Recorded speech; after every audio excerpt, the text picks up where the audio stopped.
The universe has been screaming at me for 12 days, and tonight it finally learned to whisper. I'm sitting alone in the observation room at 2:13 a.m., watching the same 17-second audio file for the 208th time. The spectrogram blooms across my monitor in waves of green and yellow, a pattern that shouldn't exist in nature, that violates every principle of random cosmic noise. My coffee has gone cold. I don't remember making it.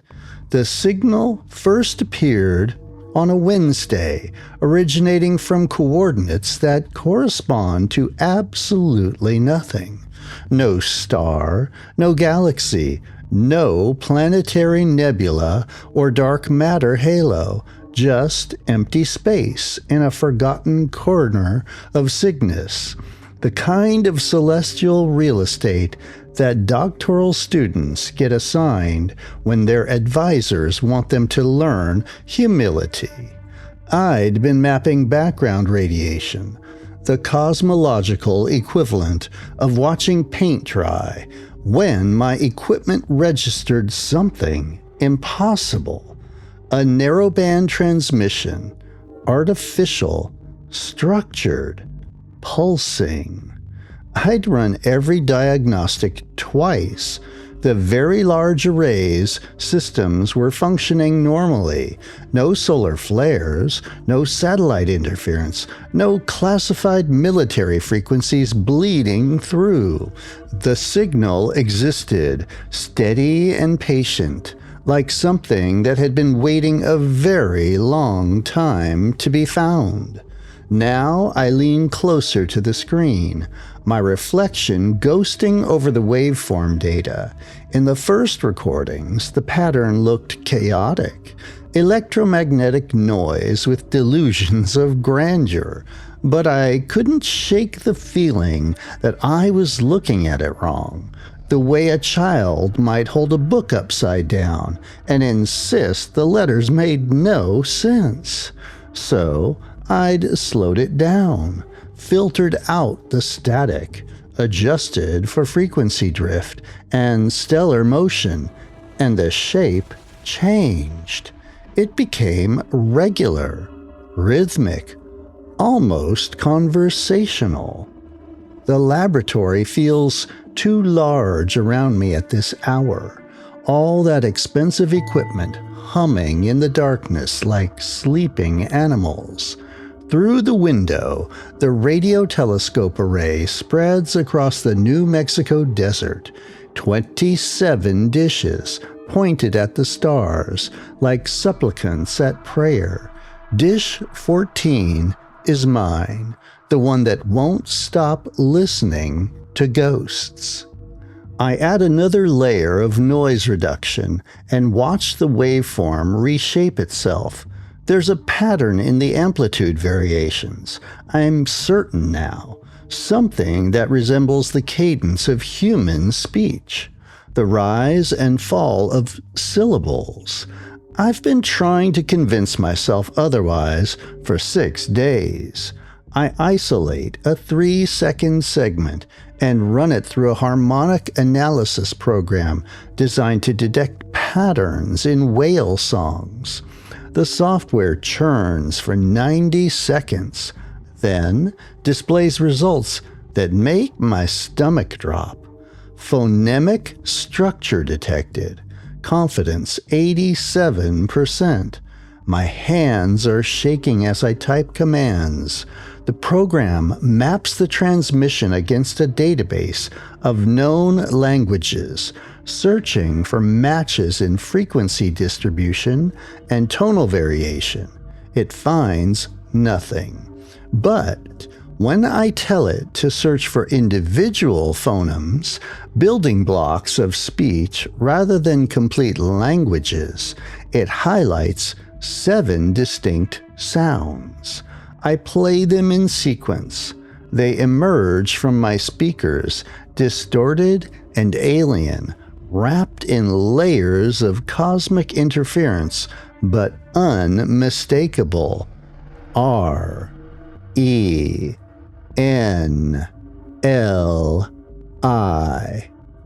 My name. The room tilts. I grab the edge of my desk, waiting for my vision to clear, trying to remember how to breathe.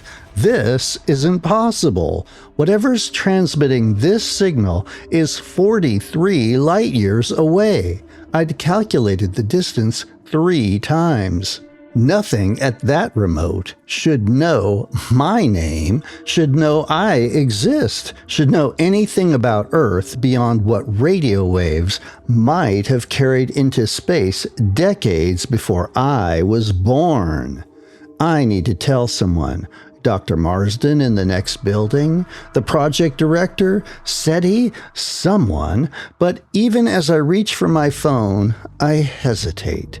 They'll think I've cracked, pulled too many night shifts, started seeing patterns in randomness the way conspiracy theorists see meaning in static. They'll take me off the project and send me home, assign my telescope time to someone more stable, and they'll stop listening. The thought fills me with unexpected panic. Whatever this is, whatever impossibility has reached across the void to call my name, I can't let them silence it. Not yet. Not until I understand. I create a new analysis protocol, something more sophisticated. If the signal can form my name, perhaps it can form other words, other messages. I set the program to run overnight, searching for additional phonemic patterns, mapping the evolution of the transmission across all 12 days of recordings. Then I go home to my apartment and don't sleep. The next day, I move through my routine like a man underwater. Morning meeting with the research team, lunch in the cafeteria where Dr. Marsden asks if I'm feeling well, and I hear myself say yes. Afternoon calibration checks on equipment that doesn't need calibrating. All the while, my analysis program runs in the background, dissecting the signal second by second, searching for meaning in the spaces between stars. At 6 p.m., alone again, in my observation room, I check the results. The program has isolated 47 distinct phonemic elements across the 12 days of transmission. But more disturbing is the progression. The signal is evolving, learning. In the first 3 days, it produced only fragments, scattered sounds with no clear structure. By day 6, it had assembled my name. Now, on day 12, it's generating complete phrases in what the program tentatively identifies as Proto-English, though corrupted, strange, as if something is learning the language by listening to echoes. I play the most recent segment. The voice that emerges from my speakers makes me go very cold. Ren Lee, can you hear us? We are coming closer. My finger hovers over the delete key. I could erase everything right now, scrub the drives, claim equipment failure, go back to mapping background radiation, and pretend the universe never learned to say my name. Instead, I save the file and I keep listening. That night, I stay until 3 a.m., and that's when the hallucinations began.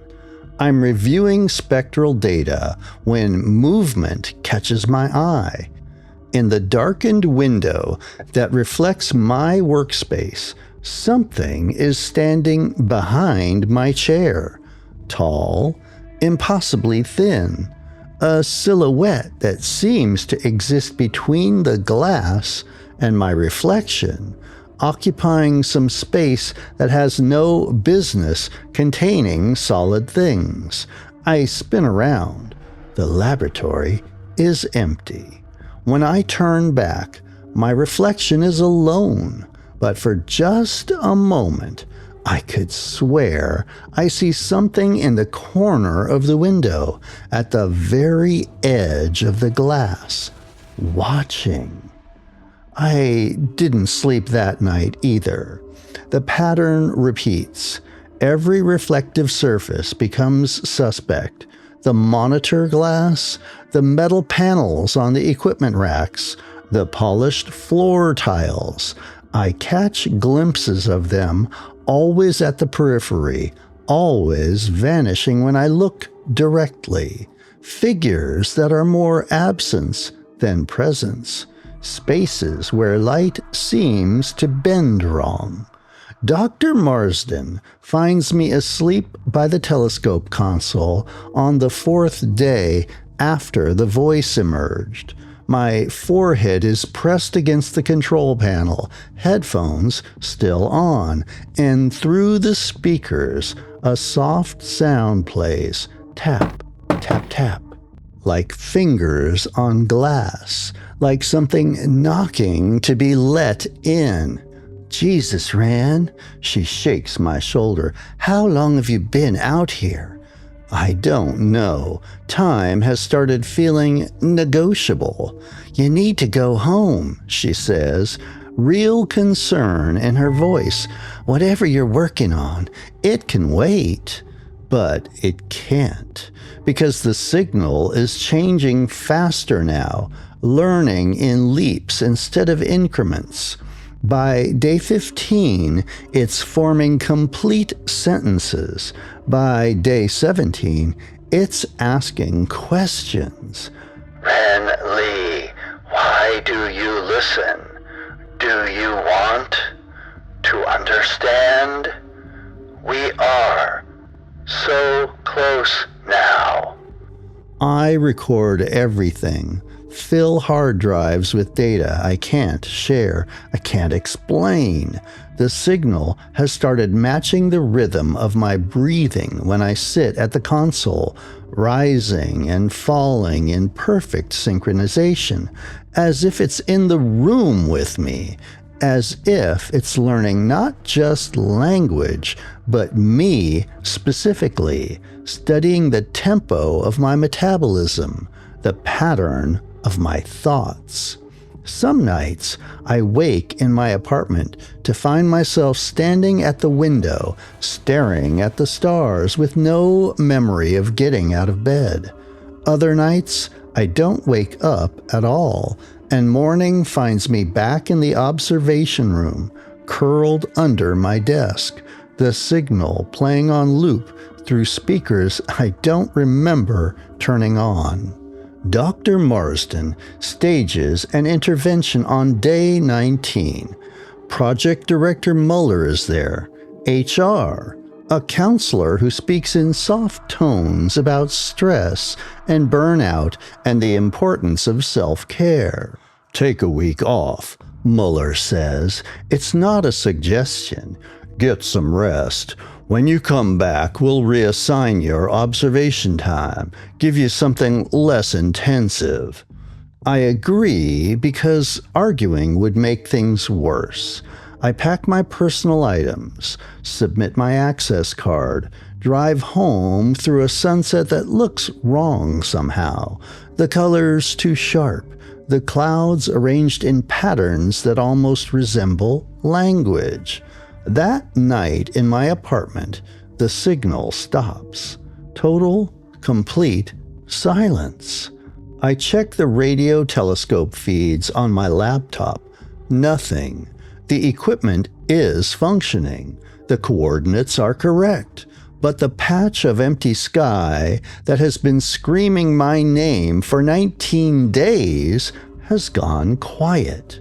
I should feel relieved. I've been pulled back from whatever edge I was walking, given a chance to recover my objectivity, my rationality. Tomorrow I'll apologize to Marsden, take the week off, and see the counselor. Admit that isolation and obsession had warped my perception, turned random noise into meaning. Tomorrow. Tonight, I sit in my darkened living room, staring at the silent data feeds and feel an absence so profound it's almost grief. Whatever was calling to me has stopped. Whatever wanted me to understand has given up. Or finished. The thought arrives fully formed, carrying a certainty that bypasses logic entirely. The signal didn't stop because it failed. It stopped because it succeeded.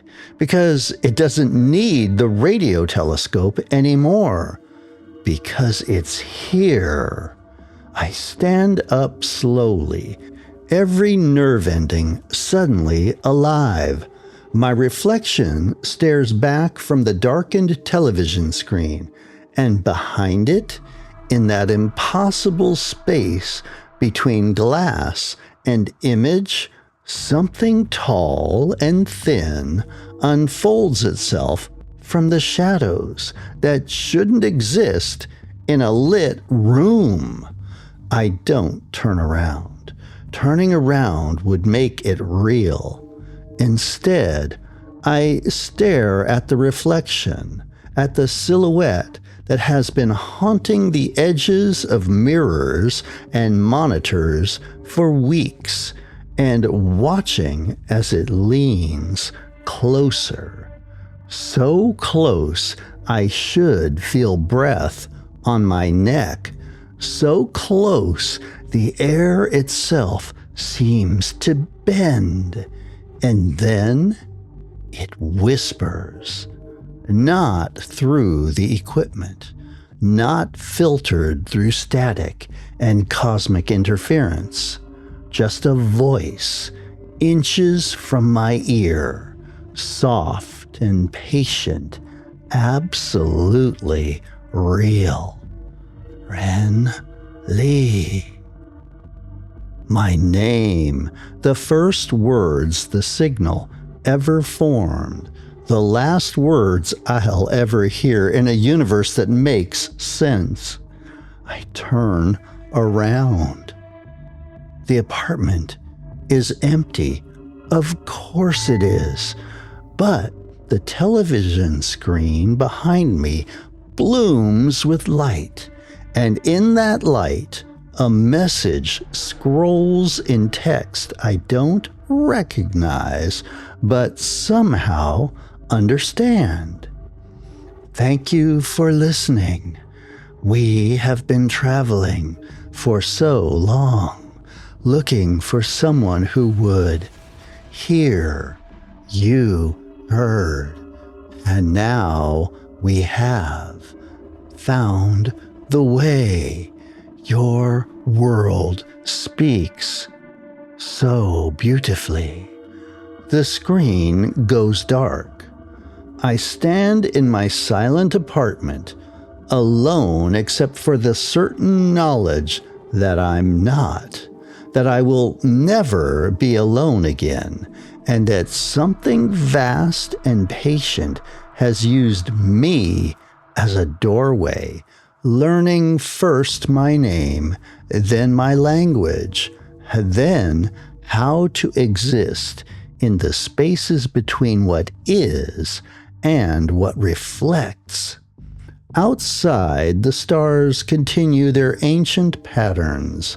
The radio telescopes listen to the void, and somewhere in New Mexico, Dr. Jill Marsden will arrive at the laboratory tomorrow to find every reflective surface covered with words in a language that looks almost like English, Messages that repeat the same thing in infinite variation. We are here. We are listening. We learned. We came. Thank you, Ren Lee. Thank you for showing us the way.